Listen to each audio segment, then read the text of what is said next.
ये जहां है प्लास्टिक का जहां, कण कण में इसके सिपेट के निशान,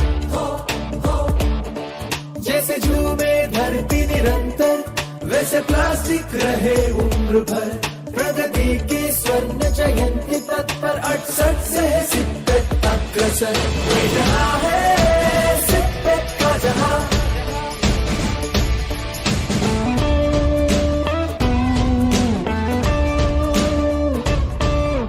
दिनचर्या के साथी हम हैं, विज्ञान के पथिक हम हैं, आमदनी का जरिया हम हैं, हर शुरुआत में हम हैं, प्रगति के साथ में हम हैं, हर विकास में हम हैं। ये जहां है सिपेट का जहां।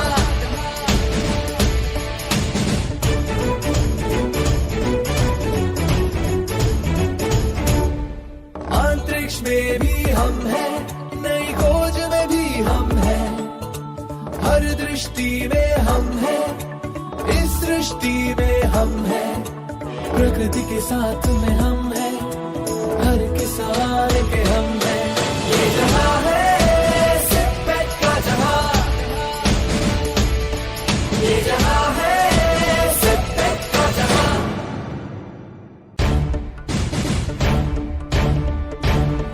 ये जहां है प्लास्टिक का जहां, कण कण में इसके सिपेट के निशान, जैसे झूमे धरती निरंतर वैसे प्लास्टिक रहे उम्र भर। प्रगति के स्वर्ण जयंती तत्पर 68 से सिपेट अग्रसर। ये जहां है सिपेट का जहां।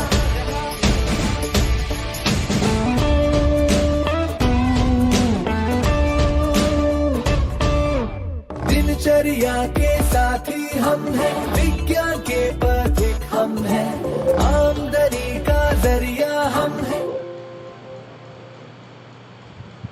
Good afternoon to all of you. मैं सुनील सिंह आप सभी का स्वागत करता हूं आज के हमारे आखिरी दिन के webinar basic hydraulic and pneumatics में। आज के इस दूसरे सेशन में हमारे साथ जुड़ रहे हैं मिस्टर अवनीत कुमार जोशी सर, जो कि डायरेक्टर एंड हेड है सिपेट कोरबा के, जो कि डिलीवर करेंगे टॉपिक्स में thumb rule of basic calculation of hydraulic and pneumatic system. तो मैं अवनीत जोशी सर का स्वागत करता हूं इस वेबिनार में और मैं रिक्वेस्ट करता हूं कि वो आए और अपना लेक्चर डिलीवर करें।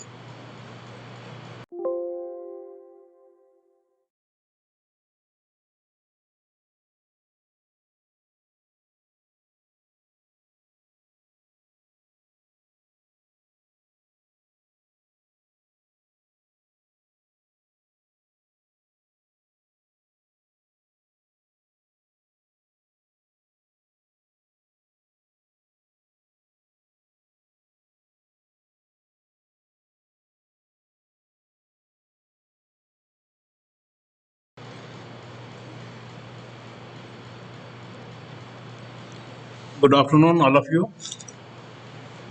जैसा कि लास्ट 2 दिन से हम लोग बेसिक हाइड्रोलिक्स के ऊपर डिस्कस कर रहे हैं, मेरे कुछ साथियों ने भी इस पर अपनी राय व्यक्त की थी और आज भी हम लोगों ने एक एक्सटर्नल फैकल्टी को भी बुलाकर इस हाइड्रोलिक्स के ऊपर कुछ लेक्चर ऑर्गेनाइज किया था। उसी वेग से हम लोग आगे बढ़ते हुए मैं आज आपको कहाँ कहाँ जनरली बेसिक प्रॉब्लम आती है, कहाँ कहाँ जनरली जब हम मार्केट में जाते हैं और हमें कोई चीज़ परचेस करनी होती है हाइड्रोलिक से related, principle wise, mathematical wise, numerical wise कैसे हमें जज करना है कि जो हम चीज़ परचेस कर रहे हैं या जो हमें चीज़ चाहिए वो वास्तव में उस हिसाब से सही है। उन चीज़ों को लेते हुए मैं स्मॉल बेसिक तरीके से स्टार्ट करते हुए आपको स्लाइड न्यूमेरिकल साइड लेकर जाऊंगा और जिससे कि आपको यह पता लग सकेगा कि एक्चुअल में हाइड्रोलिक्स का यूज़ कहाँ और कैसे होता है। उसी बेस पे अगर हम देखें, मैंने छोटा सा सिंपल सा एक डेफिनेशन दिया है हाइड्रोलिक्स के लिए। All machine require some type of power source and way of transmitting this power to the point of operation। मैंने ये जो पीपीटी बनाई है ये हिंदी इंग्लिश दोनों बनाई है, जिससे कि कुछ बच्चों इंग्लिश की प्रॉब्लम हो तो वो हिंदी में भी इसको आराम से पढ़ सकते हैं। मतलब यहाँ पर यही है कि सब मशीनें, जो भी मशीनें होती हैं, उनको चलाने के लिए किसी न किसी प्रकार के पावर की ज़रूरत होती है। यह उसमें से एक हाइड्रोलिक जो है, एक ट्रांसमिट करने के लिए, पावर को ट्रांसमिट करने के लिए एक तरीका है। There are 3 methods for transmitting the power, जैसा कि लास्ट डेज में भी इस बारे में डिस्कस हुआ है। वो हैं यांत्रिक, मैकेनिकल, इलेक्ट्रिकल, विद्युतीय एंड फ्लूइड तरह। ये 3 जो मीडिया है, इस 3 मीडिया के थ्रू हम किसी भी प्रकार के पावर को एक पॉइंट से दूसरे पॉइंट ट्रांसफर कर सकते हैं। अब हम आज के लेक्चर में जो हमारा 3rd मीडिया है फ्लूइड, उसके बारे में डिस्कस करेंगे। Fluid power is the method of using pressurised fluid to transmit energy. जो द्रव शक्ति है उसका उपयोग फ्लूइड के द्वारा प्रेशर को या आपकी जो एनर्जी है उसको ट्रांसफर करने के लिए यूज में लाया जाता है। इस फ्लूइड में लिक्विड भी हो सकता है, गैस भी हो सकता है। तो हमने यहाँ पे लिखा है लिक्विड और gas is referred to as a fluid. यहाँ पर दोनों के बारे में बात हो रही है। Accordingly there are 2 branches of fluid power. उसी बेस पे 2 फ्लूइड पावर आ जाते हैं। One is pneumatic, another is hydraulic. Pneumatic and hydraulic 2 branches आगे फिर से फ्लूइड पावर में डिवाइड हो जाती हैं। एक कहलाती है न्यूमेटिक, एक कहलाती है हाइड्रोलिक। एक कहलाती है वायवीय, मीन्स एयर को यूज करते हुए, और दूसरी कहलाती है जलगति, मीन्स द्रव्य को यूज करते हुए hydraulic. Hydraulic system used liquid to transfer force from one point to another। Hydraulic system में हम लिक्विड फ्लूइड के बारे में बात करेंगे। जो हमारा लिक्विड होगा उसको अगर हम यूज करें पावर को ट्रांसफर करने के लिए एक पॉइंट से दूसरे पॉइंट, तो उसको कहलाते हैं हाइड्रोलिक सिस्टम। और वहीं अगर हम एयर को यूज करेंगे हम, तो वो कहला देता है pneumatic system. Pneumatic system use air to transfer force from one point to another। तो ये आपका यहाँ सबसे पता लग जाता है कि दोनों में डिफरेंस क्या है, न्यूमेटिक एंड हाइड्रोलिक। न्यूमेटिक में एयर होता है, हाइड्रोलिक में लिक्विड होता है। अब आता है कि इसी में ही अगर हम देखें हाइड्रोलिक में कॉम्प्रेसिबल एंड इनकॉम्प्रेसिबल नाम का भी एक चीज होती है। Air is incompressible, liquid is incompressible. अब आता है बात की सर कॉम्प्रेसिबल क्या होता है, कॉम्प्रेसिबल क्या होता है। यहाँ पर मैंने छोटा सा डेफिनेशन दिया हुआ है। This describes whether it is possible to force an object into a smaller space than it normally occupies. For example, sponge is compressible because it can be squeezed into a smaller size. मतलब है कि कोई सामान्य रूप से व्याप्त वस्तु को बल देकर एक छोटी जगह में अगर उसको हम समा सकती है तो वो कॉम्प्रेसिबल कहलाती है। और जैसा कि स्पंज होता है, आप देखेंगे रबर है या स्पंज है, उसको हम दबाना चाहें दबाकर उसको छोटा कर सकते हैं, तो हम बोल सकते हैं कि स्पंज जो है कॉम्प्रेसिबल है। वैसे ही एयर कॉम्प्रेसिबल है, जिसको कि हम दबाकर छोटा कर सकते हैं, जितना स्पेस चाहिए वैसा स्पेस वो ले सकती है।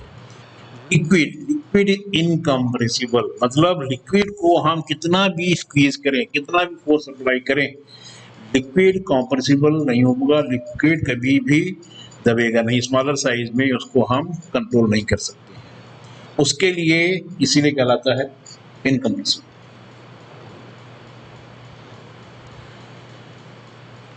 तो मतलब ये हुआ कि लिक्विड इनकम्प्रेसिबल है, जिसको कि हम दबाकर फोर्स कर स्क्वीज नहीं कर सकते हैं, क्योंकि अगर हम करना चाहेंगे तो कहीं ना कहीं से आपका लिक्विड लीक हो जाएगा, जबकि एयर को हम आराम से कॉम्प्रेसिबल कर सकते हैं। Uses of hydraulic, last days भी और आज सवेरे से हम देख रहे होंगे कि भी हाइड्रोलिक के यूज कई लोगों ने बताए होंगे, उसी में ही है। Hydraulics plays an important role in many industries. There are a lot of hydraulic application in manufacturing, transportation and construction sector. इन सभी सेक्टर्स में हाइड्रोलिक का आजकल बहुत बुरी तरह से बढ़िया तरीके से हम लोग यूज कर रहे हैं, चाहे वो निर्माण हो, परिवहन हो या construction sector. Hydraulic system are used where large precise forces are required. This is very important point जो मैं यहाँ पे कहना चाह रहा हूँ हाइड्रोलिक के तारतम्य में, कि हाइड्रोलिक सिस्टम अगर आपको बहुत ही हाई वैल्यू का लार्ज फोर्स चाहिए, कांस्टेंट फोर्स चाहिए, प्रिसाइज फोर्स चाहिए, तो हाइड्रोलिक सिस्टम जो है एक बहुत ही बढ़िया एग्जाम्पल है कि हम यहाँ पर हाइड्रोलिक यूज कर सकते हैं। Hydraulic systems are commonly used where mechanisms require large force and precise control, और ये डिस्कस कर चुके हैं। इसी तरह में एग्जांपल है स्टीयरिंग, व्हीकल पावर स्टीयरिंग। आपने देखा होगा जब हम गाड़ी चलाते हैं तो हमारा जो स्टीयरिंग है आराम से हम घुमाने पर घूम सकता है। नहीं तो अगर आप देखेंगे अगर ये व्हीकल पावर स्टीयरिंग सिस्टम नहीं होगा तो हमारे को हैंडल को घुमाने में, स्टीयरिंग घुमाने में बहुत मेहनत करनी पड़ती है। तो आप अगर कार लेने जाएंगे तो वहां पर जो कार वाला होगा आपको बोलेगा कि यहाँ सर इस कार में पावर स्टीयरिंग है, मतलब कि उसमें हाइड्रोलिक सिस्टम कर देकर उसने इस ढंग से स्टीयरिंग को कर दिया है कि कार में बैठकर कार को चलाते समय आपको महसूस ही नहीं होगा कि आप स्टीयरिंग को घुमा रही हैं। वैसे ही brakes, hydraulic jack, heavy earth moving machines, ये जो सब मशीनें हैं इन सब जगहों पर आप देखेंगे कि हम लोग हाइड्रोलिक का बहुत बढ़िया तरीके से यूज करते हुए कम शक्ति के साथ, कम पावर के साथ हम अपने एप्लीकेशन को पूरा करते हैं। अब उसी में एग्जांपल दे रहा हूं मैं यहाँ पर कि व्हीकल ब्रेक हाइड्रोलिक सिस्टम में हम लोग कैसे इलेक्ट्रिक हाइड्रोलिक काम करता है। The function of a vehicle braking system is to stop or slow down a moving vehicle. हमें सबको मालूम है कि जो हमारा ब्रेक सिस्टम है वो किसी भी व्हीकल को रोकने या उसकी स्पीड को कम करने में यूज में लाया जाता है। When the brake pedal is pressed, आप देखेंगे यहाँ पर मैंने दिखाने की कोशिश की है कि जब हम पैर से ब्रेक पैडल में अप्लाई करते हैं फोर्स, तो आप देखेंगे कि मैंने यहाँ पर सिलेंडर पिस्टन दिखाया है, वो पिस्टन आगे की ओर जाएगा और प्रेशर पैदा करेगा। ये वहाँ पर पूरा हाइड्रोलिक है, प्रेशर पैदा करेगा, वो प्रेशर डाइवर्ट होते हुए पाइप के थ्रू फ्रंट व्हील में और सेकंड व्हील में, रियर व्हील में वो हाइड्रोलिक प्रेशर आता है। और यहाँ पर अगर आप देखेंगे कि फ्रंट ब्रेक में वो हाइड्रोलिक ऑयल अप्लाई करता है गद्दी पर, और गद्दी धीरे धीरे जाकर रोटर को टच करती है, और जैसे रोटर को टच करेगी वो धीरे धीरे आपका स्पीड कम होने लगेगा, और कम होने के बाद हो सकता है कि अगर आपको रुकना होगा उतना ही ज़्यादा प्रेशर आप यहाँ पर दबाएंगे, उतना ही ज़्यादा प्रेशर आपको गद्दे के थ्रू रोटर में आएगा और आपकी गाड़ी रुक जाएगी। उसी टाइप से पीछे भी देखेंगे तो पीछे में भी अब हाइड्रोलिक प्रेशर दिखाया गया है कि हाइड्रोलिक प्रेशर जाने के बाद अंदर की ओर से लोड आता है और आपका रियर व्हील जो है रुक जाता है। तो आप देखेंगे कि बहुत कम फोर्स आपको बाई फीट आपको अपने पैर से लगाना पड़ता है गाड़ी को रोकने के लिए। नहीं तो आप सोचिए कि अगर ये सिस्टम ना हो तो आपको कितना प्रॉब्लम होगा। हाइड्रोलिक जैक आपने देखा होगा बहुत सी जगहों पर, मेन इम्पोर्टेंट पार्ट आपने देखा होगा इस चीज़ को कि ट्रेन की वर्कशॉप में, कार की वर्कशॉप में, जहाँ पर कि आप देखेंगे कि कार को एक जगह पर खड़ा कर दिया जाता है और एक सिंपल आदमी बाई लीवर उस कार को धीरे धीरे ऊपर के उठा देता है। इंजन कितना भारी इंजन होता है, रेलवे इंजन, वहां पर भी आप देखेंगे कि वहां पर भी इंजन को एक जगह जाके खड़ा कर दिया और एक आदमी सिंपल बाई लीवर उस इंजन को ऊपर उठा सकता है और आराम से उसमें जो भी काम करना होगा, रिपेयर करना होगा, रिपेयर किया जा सकता है। ये जो सिस्टम है, ये सब जो चीजें हैं, ये हाइड्रोलिक जैक द्वारा होती है। और in hydraulic jack a small piston pumping piston transmit pressure through the oil to a large piston, power piston through a check valve, resulting in the weight being lifted as shown in figure. मैं आपको दिखाऊंगा figure.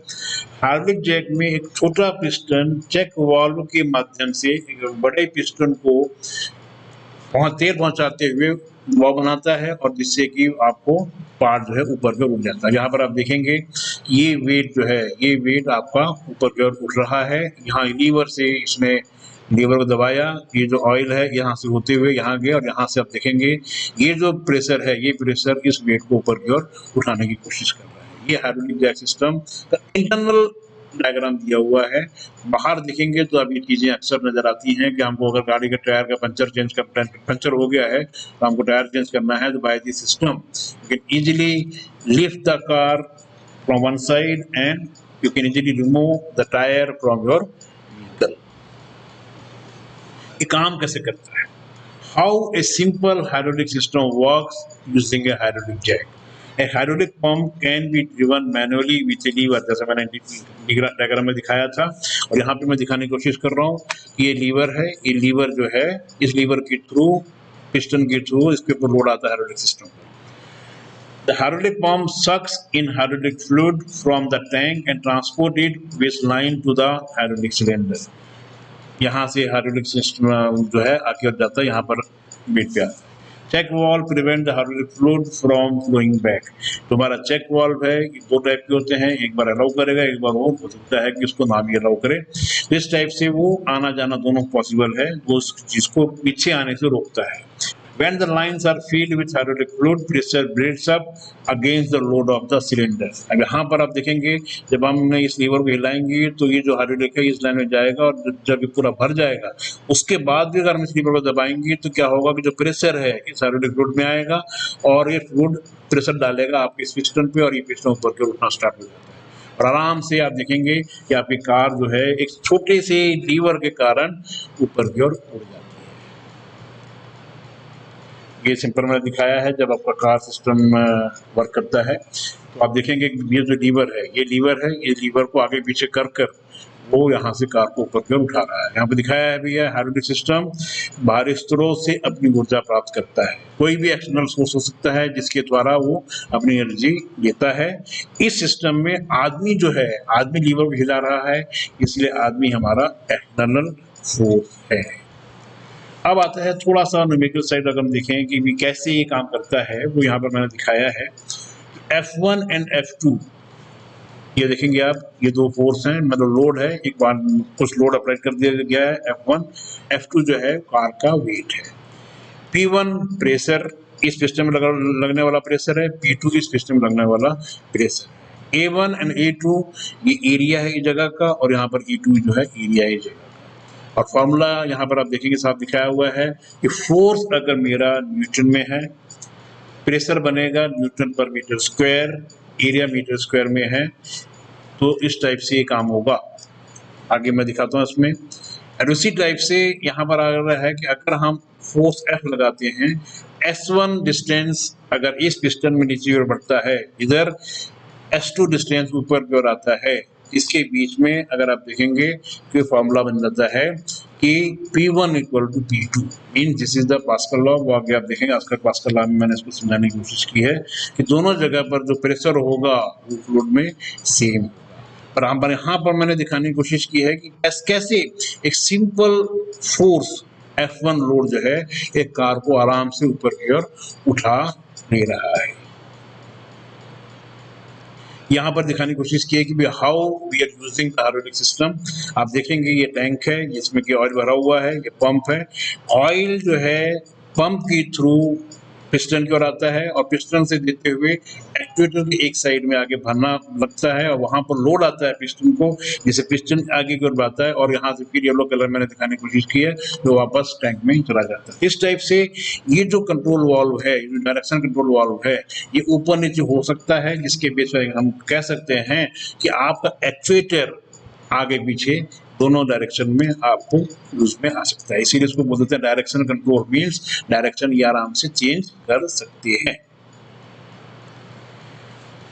अब fluid power में आप देखेंगे यहाँ पर different different type के डिफरेंट डिफरेंट इक्वेशंस हैं जो कि हम लोग जनरली यूज करते हैं आपके इसकी कैलकुलेशन में। पहला है हाइड्रोस्टैटिक प्रेशर, द्रव स्थैतिक दबाव। मीन्स डिफरेंट डिफरेंट शेप के अगर हमारे पाइप्स हैं, चाहे वो 1 चूरीमीटर है, चाहे वो पैरेलल पाइप है, चाहे एकदम से एक्सपांशन वाली पाइप है, तो उसमें सब में देखेंगे जो आपका प्रेशर है वो कांस्टेंट कहलाएगा। पास्कल का नियम लास्ट कल भी अपनों ने डिस्कस किया होगा, आज भी डिस्कस किया होगा कि पास्कल का नियम हमारे हाइड्रोलिक के लिए बहुत काम का नियम है, जो हम आगे देखेंगे कि कैसे पास्कल का नियम हम लोग यूज करते हुए डिफरेंट डिफरेंट एप्लीकेशन में इसको यूज में लाते हैं। ट्रांसमिशन ऑफ पावर, कैसे हम पावर को एक जगह से दूसरी जगह पे ट्रांसफर करते हैं। जैसा मैंने दिखाया था कि एक सिंपल फोर्स जो है कार को ऊपर की ओर उठा रहा है, वही मैंने यहाँ पर दिखाने की कोशिश की कैसे हमने पावर को यहाँ पर ट्रांसफर किया। ट्रांसमिशन ऑफ प्रेशर, अगर प्रेशर को ट्रांसफर करना है, जहाँ पर देखिए प्रेशर ज्यादा है, यहाँ प्रेशर आपका, यहाँ प्रेशर कम है, यहाँ प्रेशर ज्यादा होगा, कैसे प्रेशर ट्रांसफर हो रहा है by the cylinder, that also possible by the hydraulic system. Continuity theorem, we can say the निरंतरता, मतलब कि अगर पाइप का डायमीटर यहाँ पर ज्यादा है, पाइप का डायमीटर कम हो जाए, तो जो फ्लो है, flow always it will be same in all the point, चाहे वहां पर कम हो रहा हो डायमीटर, चाहे डायमीटर ज्यादा हो रहा हो, but always you will find discharge from the pipe at different different point that will be same. This is continuity theorem. यहाँ पर मैंने शो किया हुआ है कि Q1 equal to Q2 means Q1, अगर यहाँ पर Q1 है, यहाँ पर Q2 है, तो दोनों का डिस्चार्ज सेम होगा। हो सकता है कि इस डायमीटर की कमी और बेसी ज्यादा होने के कारण, कम होने के कारण उसकी वेलोसिटी में चेंजेस आ जाए, बट डिस्चार्ज आपको हमेशा सेम मिलेगा। Bernoulli's theorem, Bernoulli's theorem generally हम लोग अगर मान लीजिए कि पाइप को, पानी को नीचे जगह से ऊपर जगह पहुंचाना है, तो उसमें डिफरेंट डिफरेंट टाइप के हेड लग रहे हैं, तो इंटरनल कितना हेड आ रहा है, एक्सटर्नल कितना प्रेशर आ रहा है, उन दोनों को लेते हुए बर्नौलीज ने एक थ्योरम दी कि दोनों जगह पर जो लोड होगा, जो प्रेशर होगा, जो हेड होगा, वो बराबर होगा, चाहे उसमें वेलोसिटी हेड आ जाए, चाहे उसमें प्रेशर हेड आ जाए, चाहे उसमें पोजीशन हेड आ जाए। एंड फ्लो रेजिस्टेंस, आप देखेंगे अगर किस टाइप के डिफरेंट डिफरेंट पाइप में डिफरेंट डिफरेंट स्मॉल पाइप जुड़े हुए हैं, तो किस टाइप का pressure difference will find point A and point B, that is also on the base of its resistance we are counting. अब आता है कि हाइड्रोलिक सिस्टम में जो हमारा पूरा जेट होता है, जो हमारा सिस्टम होता है, उसमें क्या क्या बुनियादी घटक होते हैं। Power input device, power input device मतलब कि जहां पर पावर को हमको इनपुट होता है। Pump and motor together are called the power input device. The pump provides power to the hydraulic system by pumping oil from the reservoir and tank. Pump's shaft is rotated by an external force which is most often an electric motor as illustrated in the figure। ये figure मैंने दिखाया, यहाँ पर देखिए, यहाँ पर आपको नजर आएगा, ये मेरा टैंक है, फिल्टर है, हाइड्रोलिक पंप है। पंप जो है फिल्टर के थ्रू टैंक से ऑयल लेता है एंड प्रेशर रेगुलेटर में चेंज करते हुए कंट्रोल वाल्व को भेजते हुए इस टाइप से जो हाइड्रोलिक सिस्टम, हाइड्रोलिक ऑयल यहाँ पहुँचता है, पिस्टन को दबाता है, जिससे यहाँ से ऑयल होकर वापस कंट्रोल होकर it is going to the access to the flow tank. Like that it is working. अगर वापस जाएगा तो कंट्रोल वाल्व फिर चेंज होकर it will be follow this one. Means control valve जो है एक तरह से अलाउ करता है फ्लूइड को आगे आने और पीछे जाने। यहाँ पर दिखाया है ये पावर इनपुट डिवाइस, जिसमें देखेंगे मोटर एंड पंप है। पावर आउटपुट डिवाइस जिसमें एक्चुएटर है, पाइप्स हैं, ट्यूब्स है, ये टैंक है।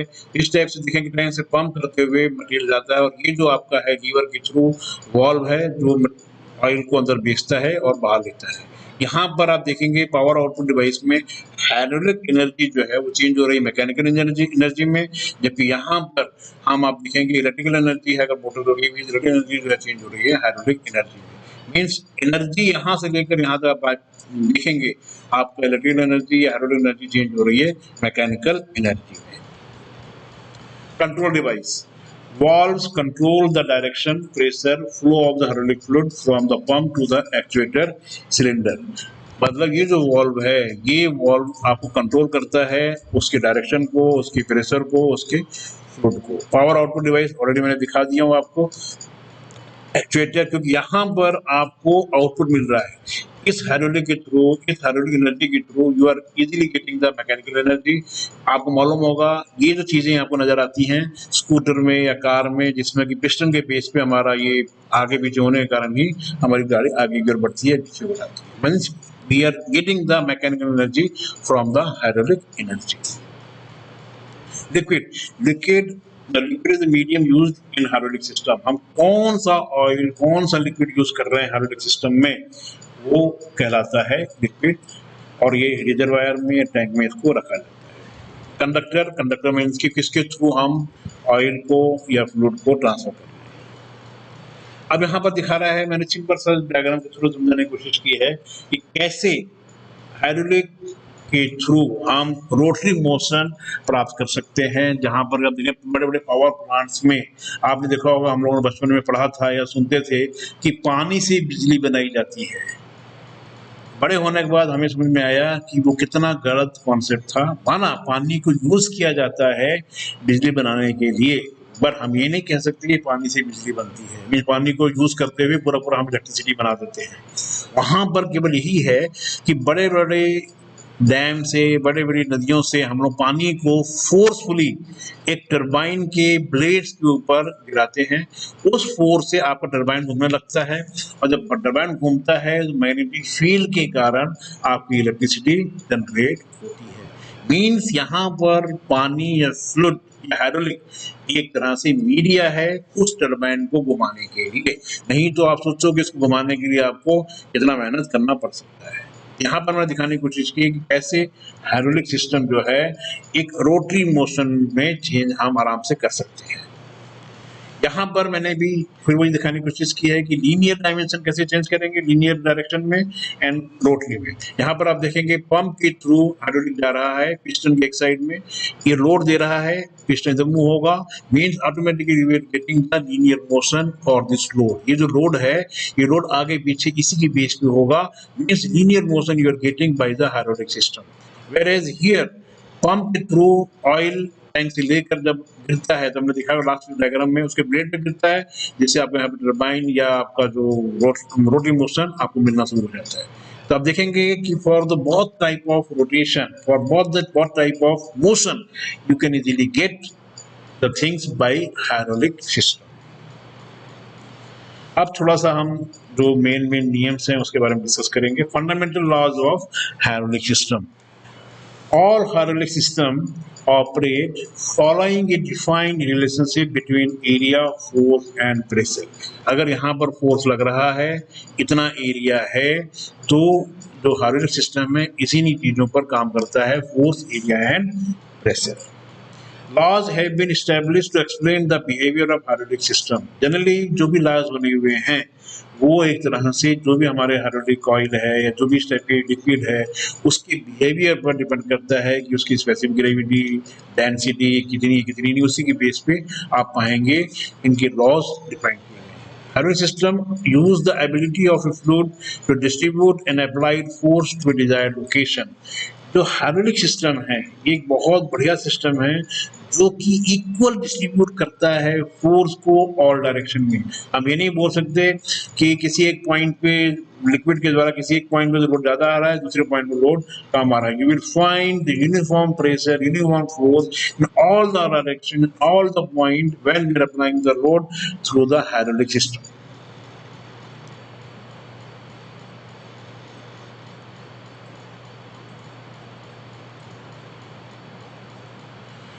अब आता है प्रेशर। हाइड्रोलिक सिस्टम में प्रेशर क्या होगा?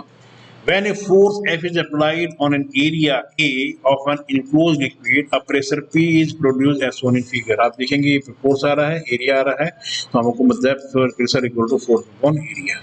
ये सिस्टम, ये सिंपल फॉर्मूला है प्रेशर के लिए, but same formula we can apply for the fluid. Pressure is the distribution of a given force over a certain area. Pressure can be quoted, आपने देखा हो कई बार हमारे प्रेशर गेज भी होते हैं, उसमें देखा होगा कि प्रेशर को जनरली हम लोग बार, psi पाउंड पर स्क्वायर इंच, पास्कल और kgA पर सेंटीमीटर स्क्वायर में शो करते हैं। यहाँ पर मैंने दिखाने की कोशिश की है कि 1 pascal PA equal to 1 newton per metre square, 1 bar equal to 10⁵ pascal, 10 bar equal to 1 MPa 1 mega pascal. Like that these are the unit. When large force होगा तो हम लार्ज यूनिट में जाते हैं, जब स्मॉल फोर्स होगा हम small unit में जनरली इसको प्रेफर करते हैं। पास्कल नियम क्या कहता है, देखें हम जरा। Pascal law states that the pressure in a confined fluid is transmitted equally to the whole surface of its container। मतलब अगर किसी कंटेनर में लिक्विड भरा हुआ है और इस टाइप से हम लोड दे रहे हैं तो उसका लोड का जो डायरेक्शन आप देखेंगे इधर भी, इधर भी और इधर भी, सब जगह उस कंटेनर के चारों तरफ सेम होगा। ये नहीं कह सकते कि बॉटम साइड में लोड ज्यादा आ रहा है, साइड में लोड कम जा रहा है। No, you will find the force pressure in all the area, it will be same, pressure will be same in all the places। When force is exerted on an area A on an enclosed liquid, pressure P is produced, the same pressure applied at every point of flow system as shown in figure। अब देखिए यहाँ पर मैंने load F दिया, इस piston से ये liquid भरा हुआ है, इसके ऊपर लोड आ रहा है। अब देखेंगे इस डायरेक्शन में, इस डायरेक्शन में, इस डायरेक्शन में, इस डायरेक्शन में, चारों डायरेक्शन में आपका जो प्रेशर है वो चारों इनक्लोज सरफेस में सेम होगा। यही पास्कल लॉ कहलाता है। अब इसी चीज से आपको पता लगेगा कि कैसे पास्कल लॉ हम लोग यूज करते हैं। अब इसमें देखेंगे कि दिखा रहा है कि एक सिंपल आदमी, आपको मालूम होगा कि सिंपल आदमी का वेट कितना होगा, ज्यादा 70 kg 80 kg। वो 70 kg का आदमी, 80 kg का आदमी आराम से एक कार को उठा ले रहा है। इसी से पता लग रहा है कि यहाँ पर पास्कल नियम लग रहा है कि P1 इक्वल टू P2 में यहाँ जो प्रेशर आ रहा है वही प्रेशर यहाँ पर होगा। हाँ, दोनों का एरिया डिफरेंस है, दोनों का लोड डिफरेंस है, बट प्रेशर जो पास्कल लॉ कहता है प्रेशर सेम होगा। तो उसी पास्कल लॉ को यूज करते हुए यहाँ पर पिस्टन ए में, पिस्टन बी में, पिस्टन 2 में आप देखेंगे प्रेशर सेम है।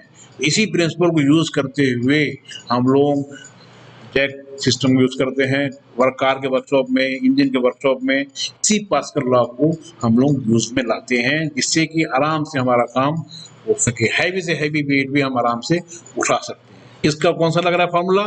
फॉर्मूला है Pascal law, means P1 equal to P2। किसी भी डायरेक्शन में आप पाएंगे हमेशा प्रेशर सेम होगा।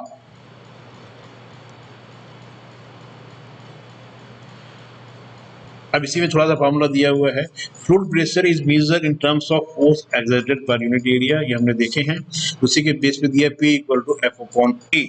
अगर हम पिस्टन A में देखेंगे तो फॉर्मूला लगेगा P1 equal to F1 upon A1, whereas P2 देखेंगे, मतलब पिस्टन 2 में जहाँ पे कार रखी हुई थी वहां पर हो जाएगा F2 अपॉन A2।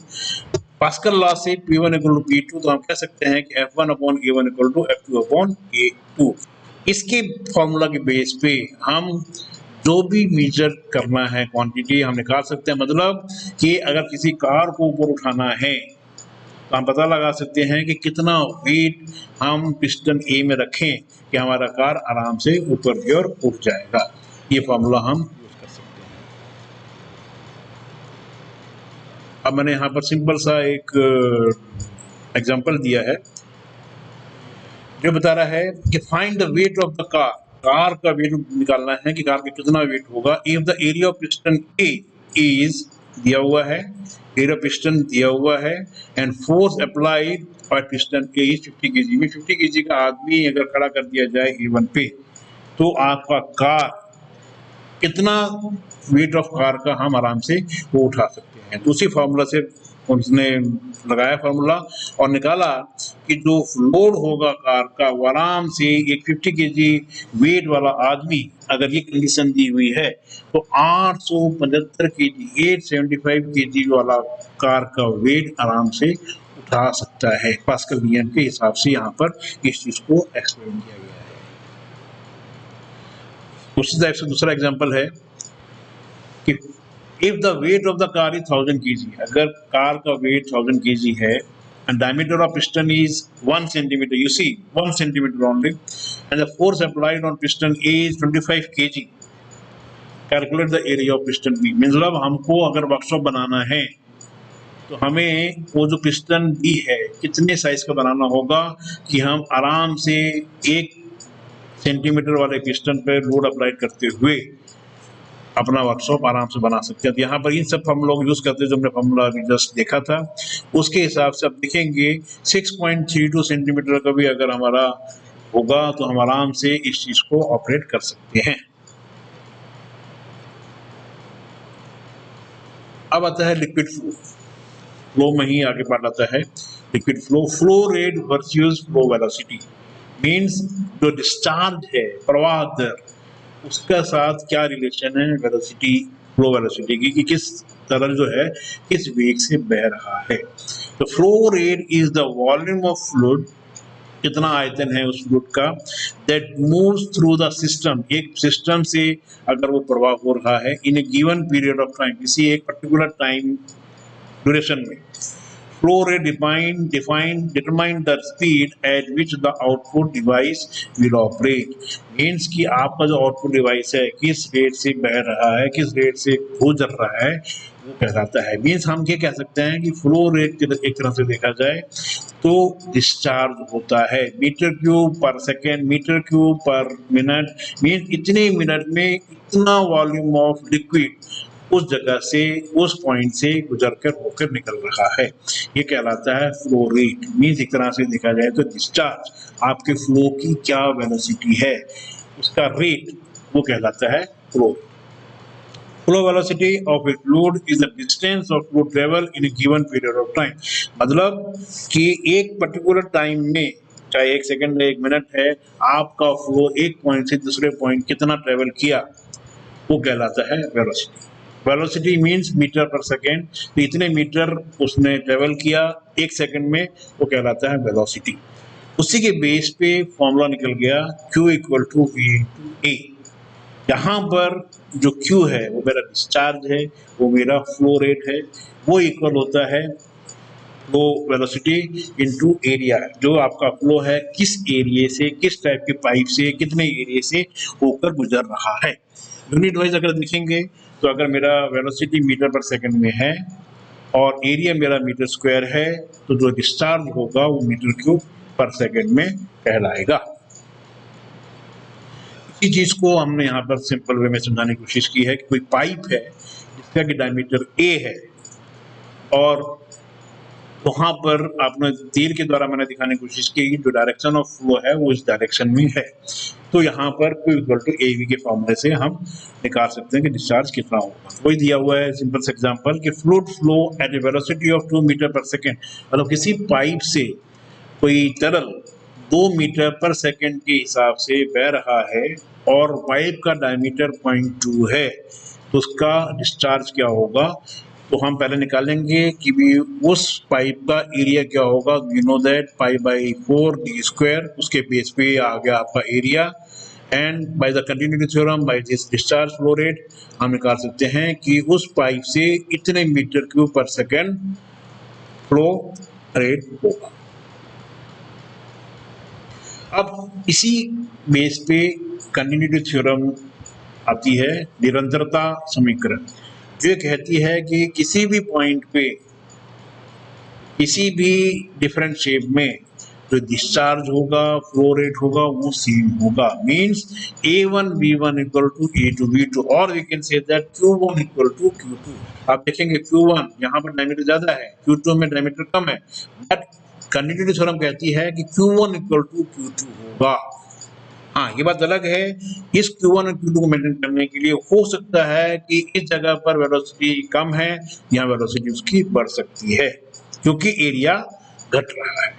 उसी फॉर्मूले के हिसाब से Q1 इक्वल टू Q2, ये हमारी कंटिन्यूटी थ्योरम है फॉर द फ्लूइड। इसी के बेस पे हम लिख सकते हैं कि A1 V1 equal to A2 V2 हो जाएगा।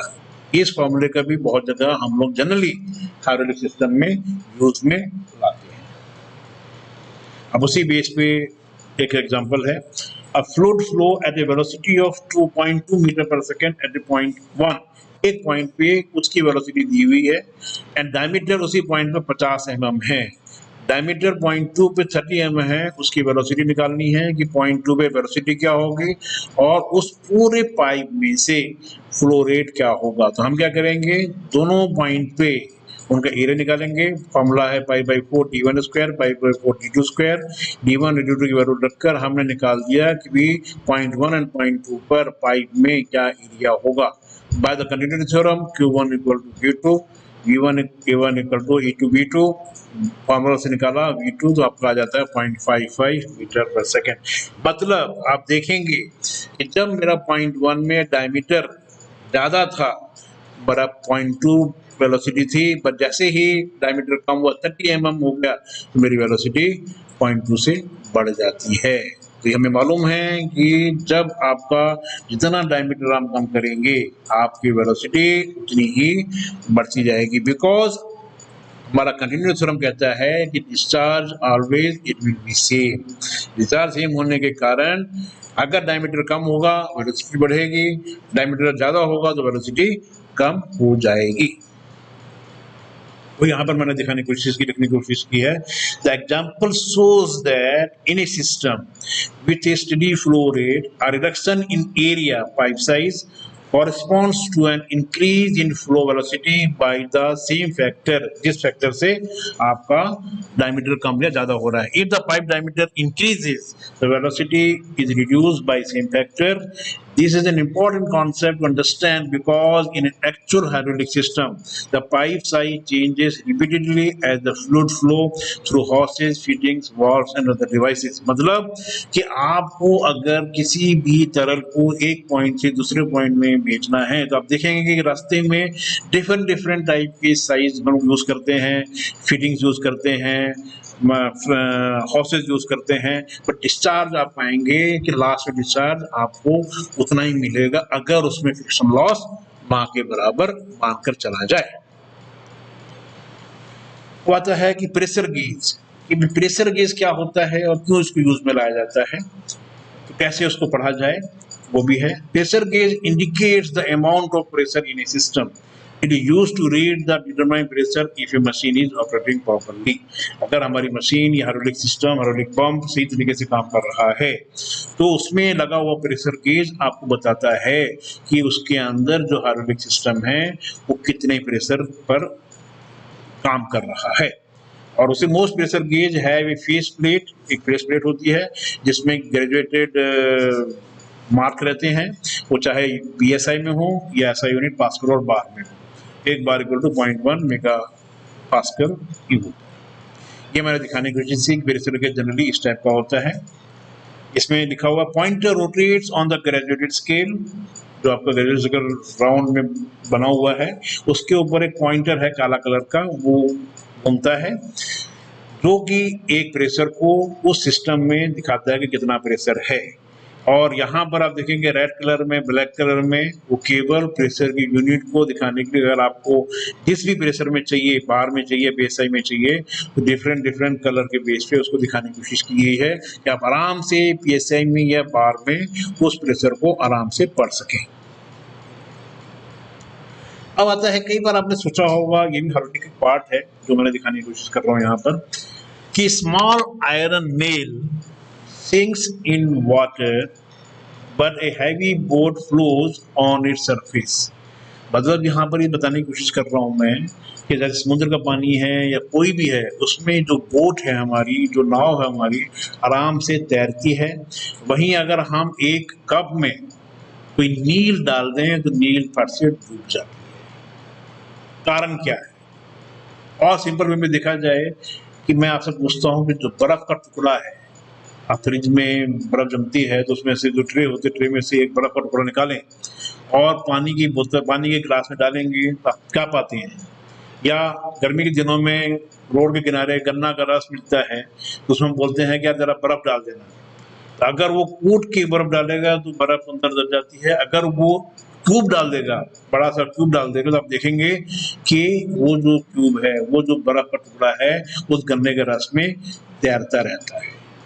ये सब एग्जाम्पल हैं जो हमें आश्चर्य करते हैं कि ऐसा क्यों होता है भाई, कि एक कील जो है वो तो पानी के अंदर डूब जा रही है, जबकि एक बोट है जो कि खुद आयरन से बनी होती है वो तैर रही है। उसका सिंपल कारण मैंने यहाँ पर लिखा है जो आपको भी समझ में आएगा। It is the density of an object that determine whether the object will sink or float in the water। मतलब कि उस पार्ट का जो पार्ट अंदर की ओर डाला जा रहा है उसकी डेंसिटी पर ये डिपेंड करता है कि आपकी चीज उस पानी में, उस तरल में तैरेगी या डूब जाएगी। Objects with lesser density than water, अगर उस ऑब्जेक्ट की जो अंदर डाला जा रहा है उसकी डेंसिटी वाटर की डेंसिटी से कम होगी तो डेफिनेटली वो तैरेगा। Lesser density than water will float on the surface, whereas object having density more than that of water will sink, वो डूब जाएगा अगर उसकी डेंसिटी ज्यादा।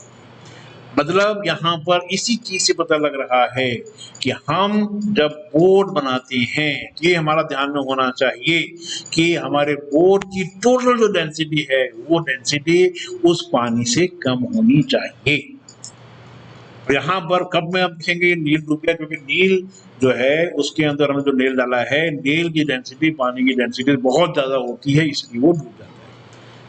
यहाँ पर लिखा है whereas the density of the iron nail is more than that of water। We know very well होता ही है, नेल की डेंसिटी वाटर की डेंसिटी ज्यादा होती है, इसीलिए वो डूब जाता है। इसको और आगे मैंने समझाने की कोशिश की है कि ये प्रिंसिपल कहाँ से आया। ये प्रिंसिपल आया आर्किमिडीज प्रिंसिपल ने। आर्किमिडीज साहब ने एक प्रिंसिपल दिया जो ये कहते हैं कि जब कोई वस्तु को हम पानी में डालते हैं तो वो अपने वेट के बराबर के पानी को डिस्प्ले करती है। अगर दोनों आपस में बराबर होंगे तो तैरेगी, अगर ज्यादा हो जाएगा तो हो सकता है कि वो डूब जाएगी। अब यहाँ पर सिंपल और एग्जाम्पल मैंने दिखाने की कोशिश की। एक बर्तन लिया, बर्तन में मैंने पानी लिया और पानी में मैंने एक सिक्का डाला।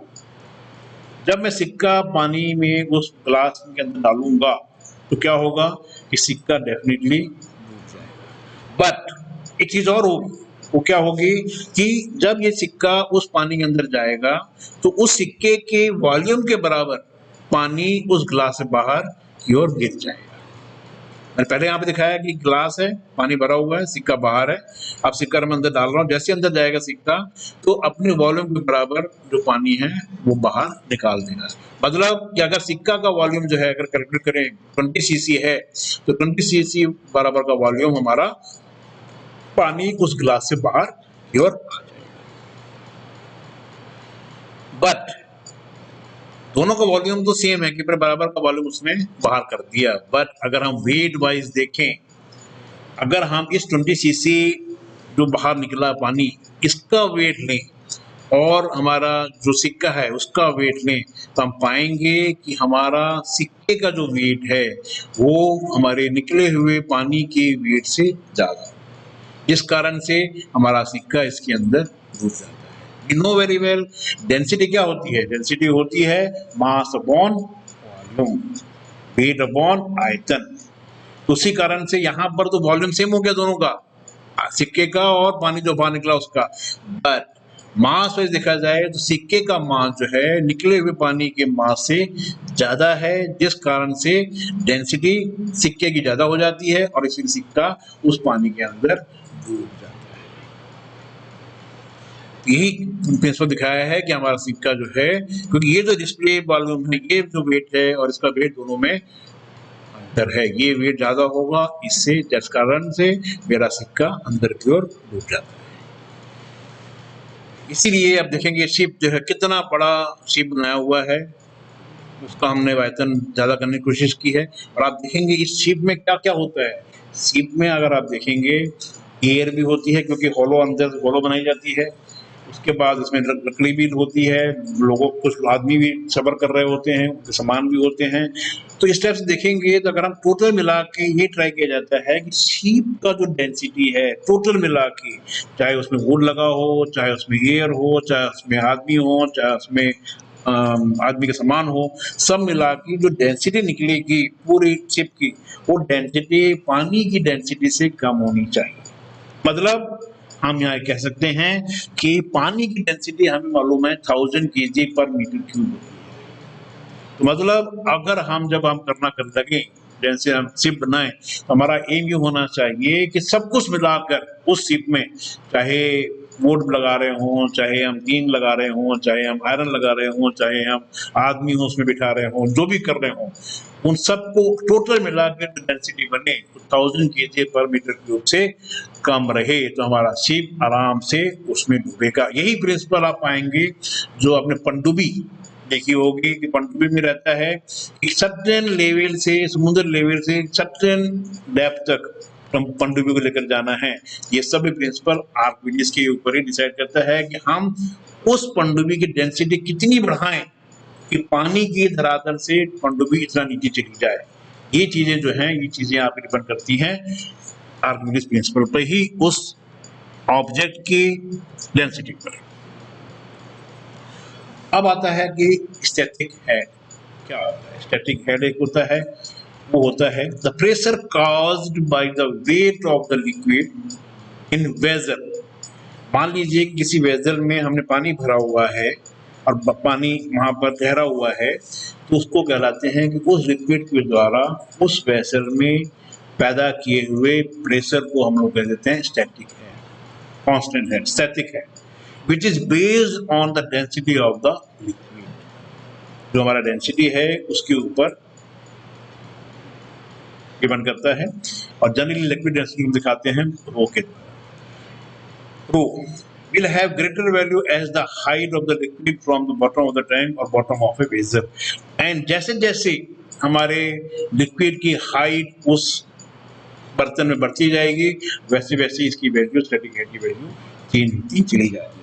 एक्चुअल में उस बर्तन में जो हमारा प्रेशर आएगा, इंटरनल प्रेशर बॉटम एरिया में, वो होता है डिजाइन प्रेशर, कितने प्रेशर पर उसको डाला गया है, एंड स्टैटिक हेड, उस लिक्विड की जो डेंसिटी के बेस पे जो हेड डेवलप हुआ है उसको बोलते हैं स्टैटिक हेड। दोनों मिलाकर टोटल प्रेशर उस बर्तन पे क्रिएट होता है।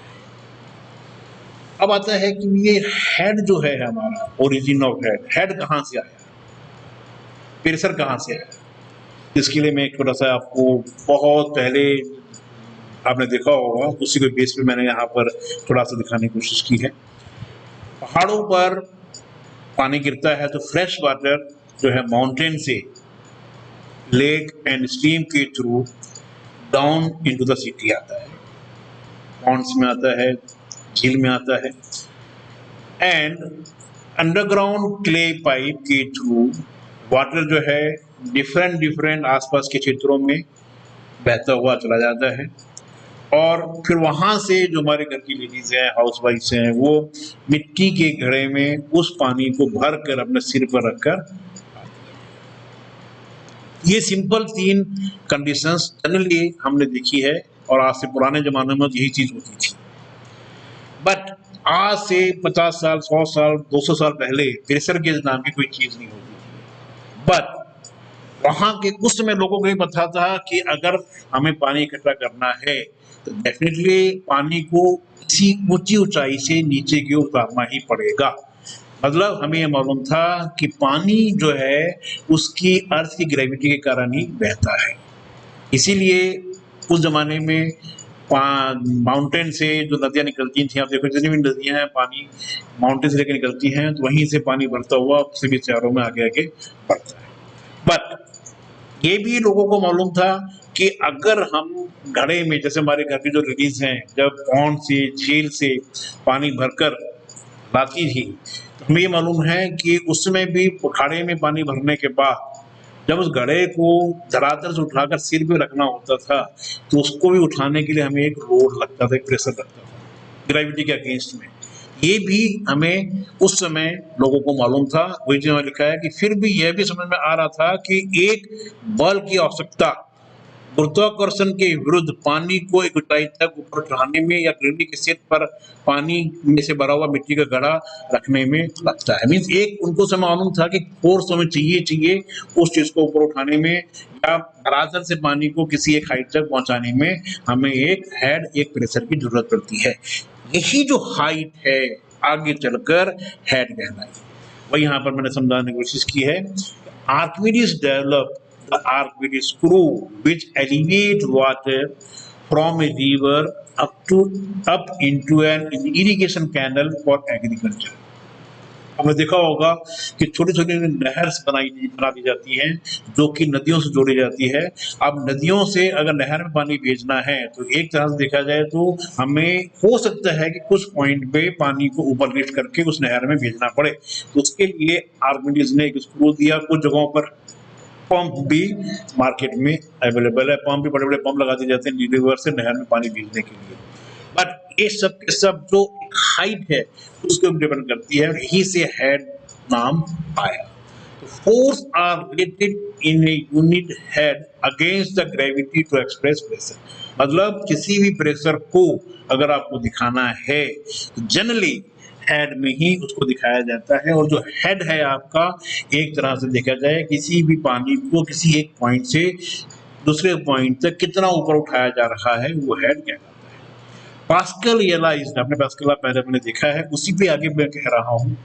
Pascal realised that atmospheric air, जो हमारी एटमॉस्फेरिक एयर है, आल्सो हैज वेट। हम ये नहीं कह सकते हैं कि जो हमारी एटमॉस्फेरिक एयर उसका कोई वेट नहीं होता है, वो कहते हैं कि उनका भी वेट होता है।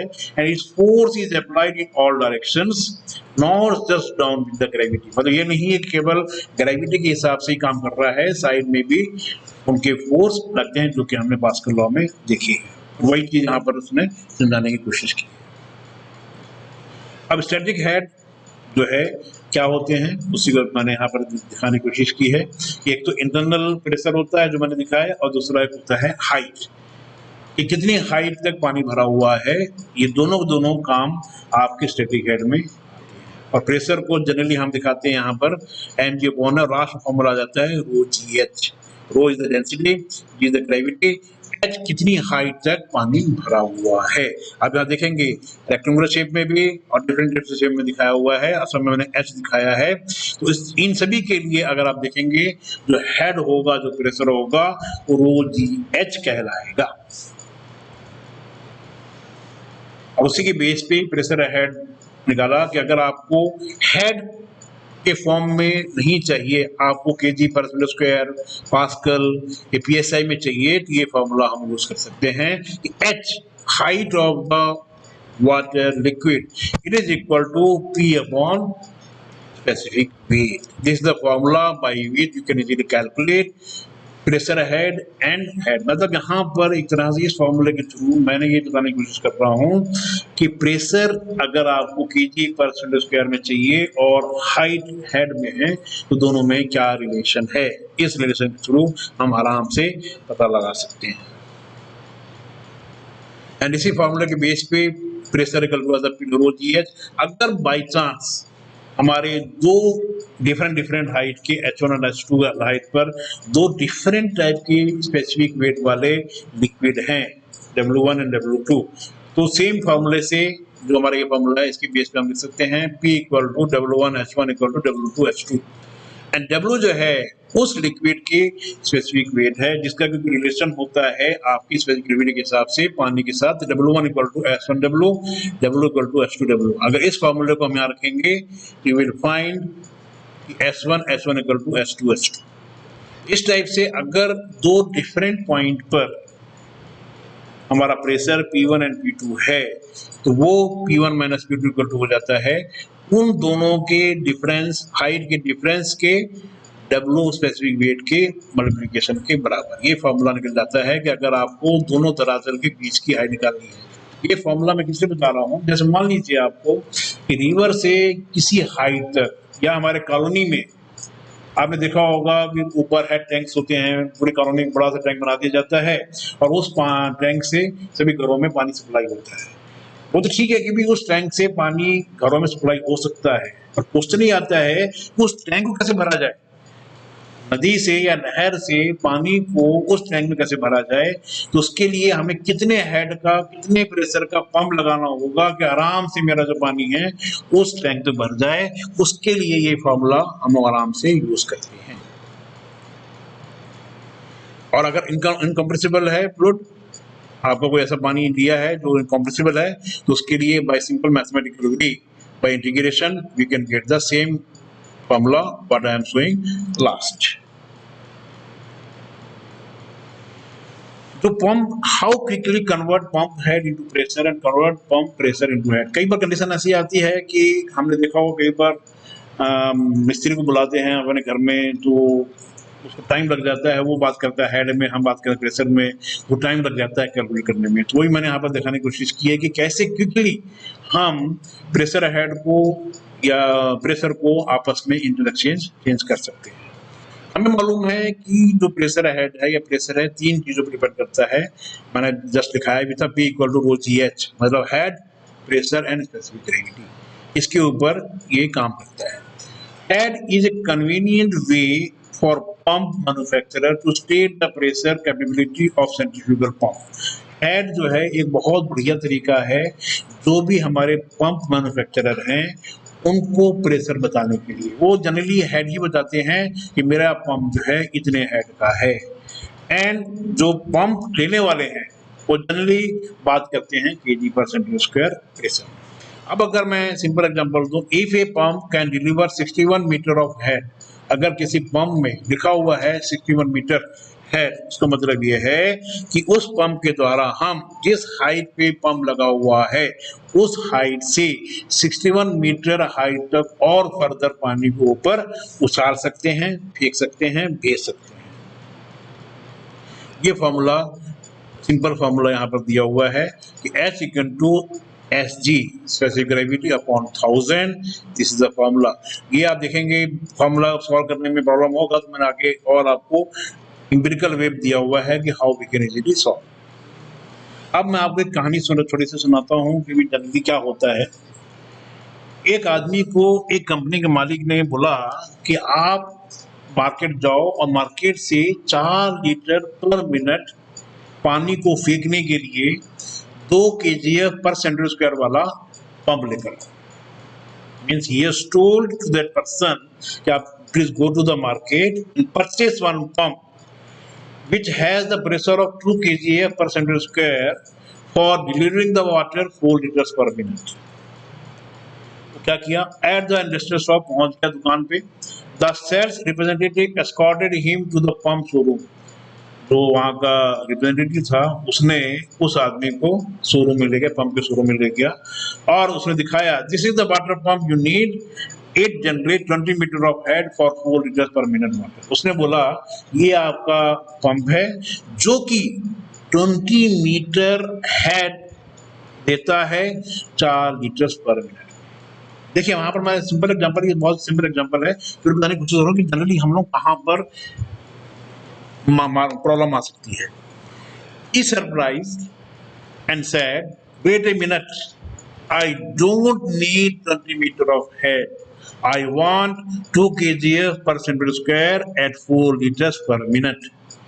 I don't know what is 20 meter of head. Why you are telling 20 meter of head? I do not want that one. I want 2 kg/cm²." He thought that the sales representative was trying to do a bait and switch. उसने सोचा ये जो representative मुझे बना रहा है, मुझे परेशान कर रहा है, इसको खुद नहीं पता है।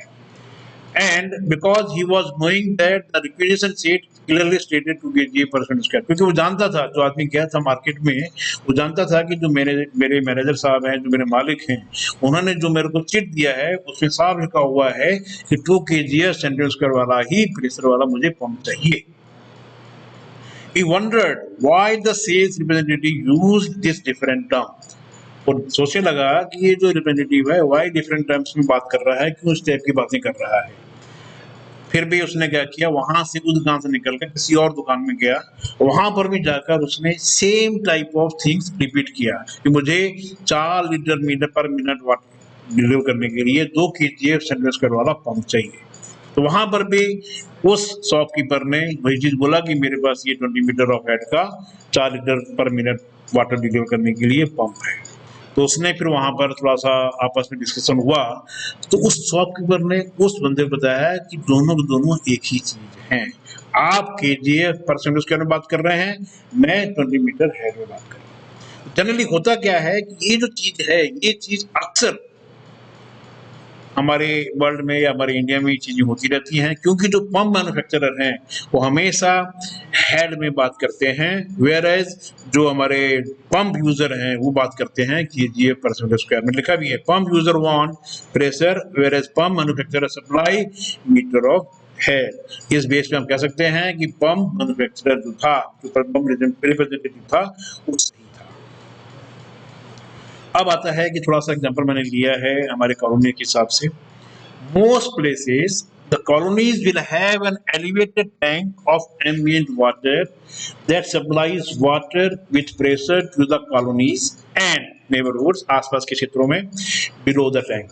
उस टैंक के नीचे जितने भी हमारे कॉलोनीज हैं या आसपास के क्षेत्र हैं उसको पानी सप्लाई करता है। If the water in the tank is 50 metre, जो मेरा वाटर का टैंक है 50 मीटर हाइट पर है किसी घर के किचन के टेप से, और हमारा घर में कोई किचन है, किचन में जो टेप लगा हुआ नल लगा हुआ है वहां से उस टैंक की हाइट जो है 50 मीटर है, तो हमें ये बताइए कि कौन से पंप, कितने प्रेशर का पंप लेना होगा।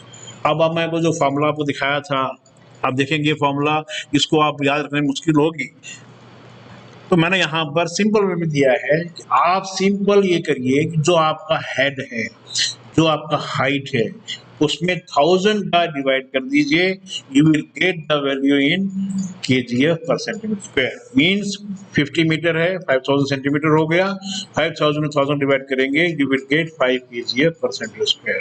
मींस वहां पर आपको 5 केजीएफ पर सेंटीमीटर स्क्वायर का पंप लगाएंगे तो आराम से आपका पानी पहुंच जाएगा 10 metre. Now with our earlier example, अगर आप देखेंगे 2 केजी पर स्क्वायर जो हमने दिया था, मैंने एग्जांपल दिया था, मालिक ने बोला था 2 केजी पर स्क्वायर का प्रेशर चाहिए 4 लीटर पानी के लिए, तो उसको 20 मीटर जो बोल रहे थे पंप मैन्युफैक्चरर सही बोल रहे थे कि मेरे पास 20 मीटर हेड का पंप है। दोनों का मीनिंग यहाँ पर इस फॉर्मूले से क्लियर हो जाता है।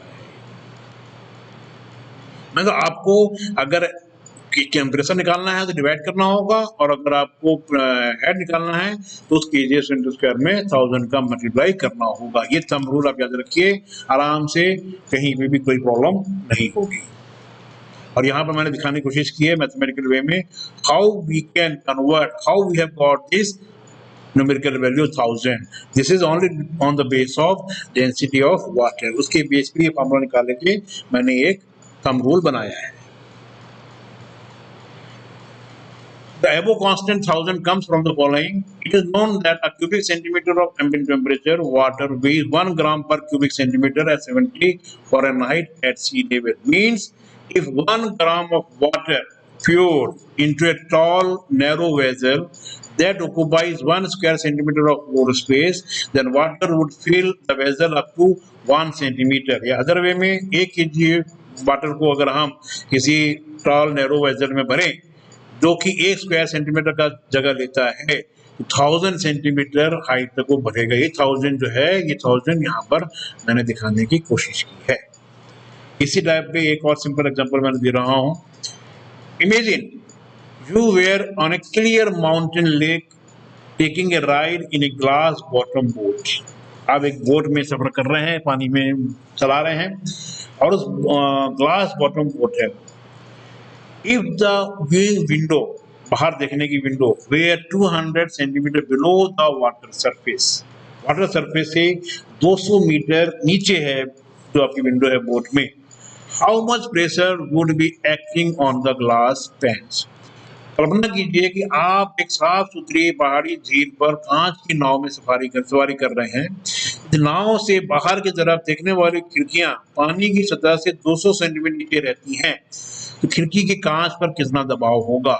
जहां पर आप देखेंगे 200 सेंटीमीटर दे रहा है, राइट।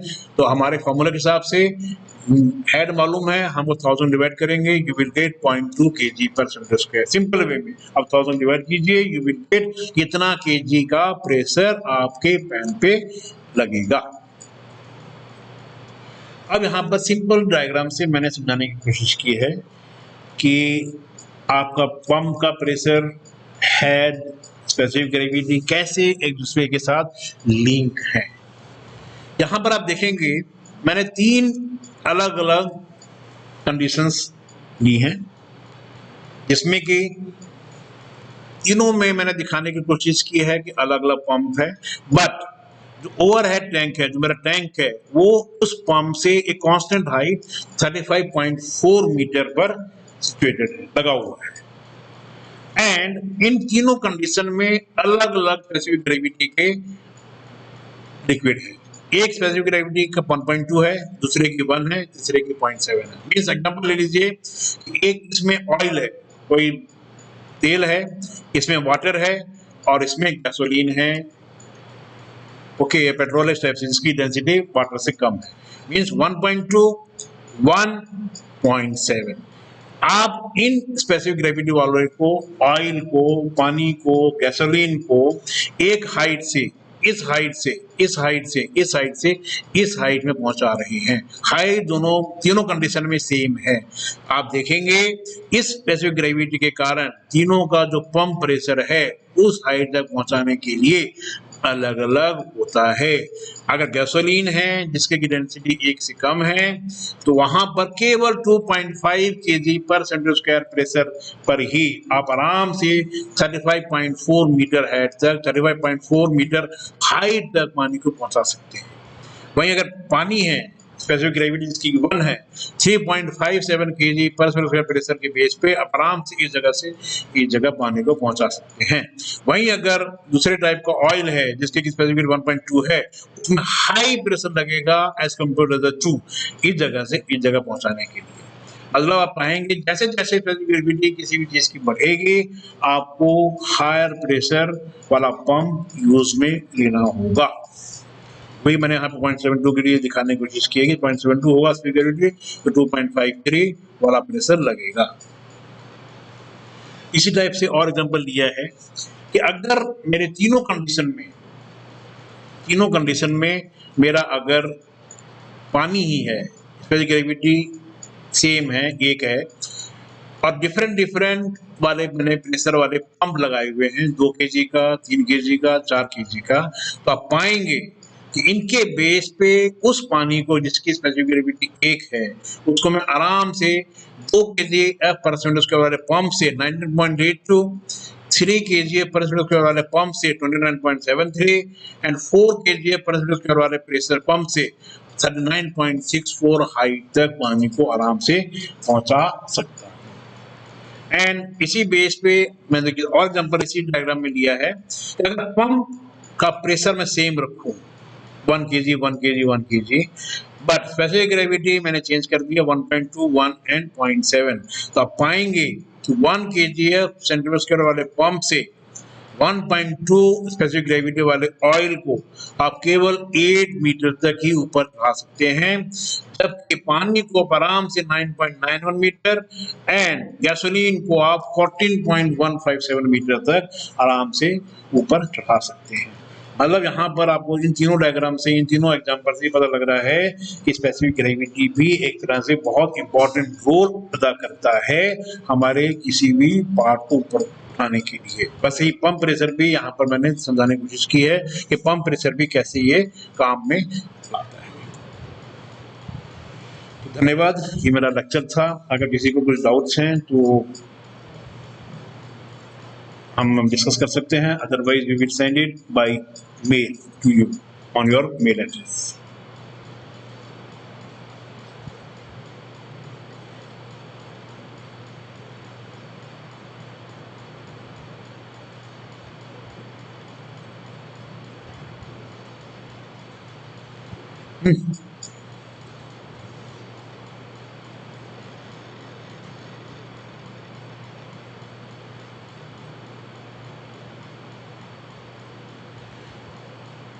ठीक है,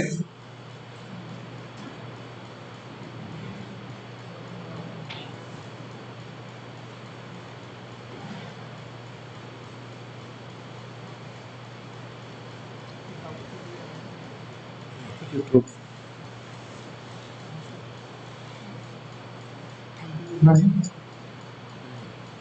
करेंगे।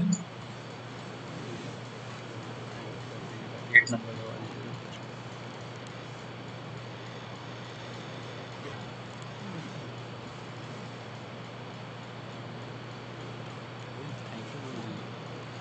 थैंक यू आप सभी का आज के इस वेबिनार को अटेंड करने के लिए, और होप करते हैं कि आपको इससे बहुत सारा नॉलेज मिला होगा। और जो भी आपके डाउट्स हैं इससे रिलेटेड में, या आप में इसमें कुछ फर्दर अपग्रेडेशन चाहते हैं, तो प्लीज़ हमें हमारी ईमेल आईडी पे फीडबैक दीजिए, और इसको हम अगली बार से आपके लिए और भी बेहतर बनाने की कोशिश करेंगे। धन्यवाद।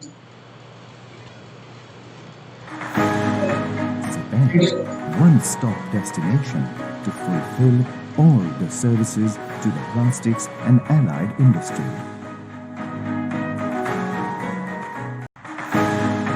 Cement, one-stop destination to fulfill all the services to the plastics and allied industry.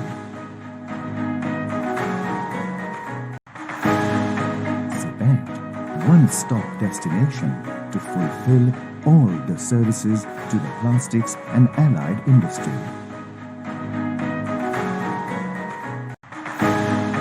Cement, one-stop destination to fulfill all the services to the plastics and allied industry.